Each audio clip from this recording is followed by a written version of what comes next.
three-point shot. Jones!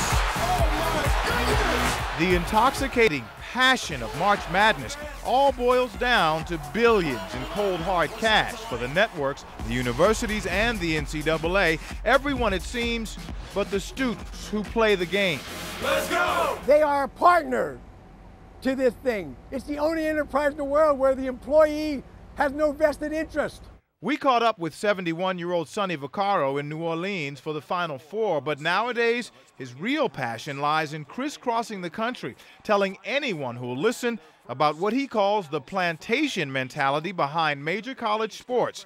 Ironic, since Vaccaro made his fortune marketing big-money sneaker deals to those very universities. It took me a while to understand that the only people that were being used here were the individual players. Vaccaro's message caught the ear of D.C.-based human rights attorney Michael Hausfeld, who investigated. They're selling the athlete's work, their name, their image, and their likeness, taking all of that money and keeping it themselves. But what about that free college education? Of Division I men's basketball and football, the highest producing revenue sports for the NCAA, have the lowest graduation rates in the classes with the least career-oriented curricula. Enlisting former UCLA baller Ed O'Bannon as a lead plaintiff, Hausfeld's filed a federal lawsuit arguing the players deserve a percentage of whatever money their sport brings in, including things like jersey sales and video games. And former greats like Bill Russell and Oscar Robertson have jumped on board.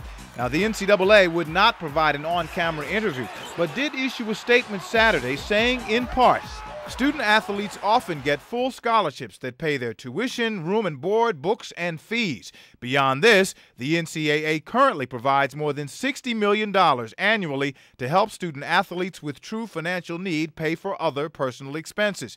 But it's not just about the money, it's about power. Hausfeld argues the NCAA currently controls pretty much every aspect of a player's career, even how much they can make on a summer job.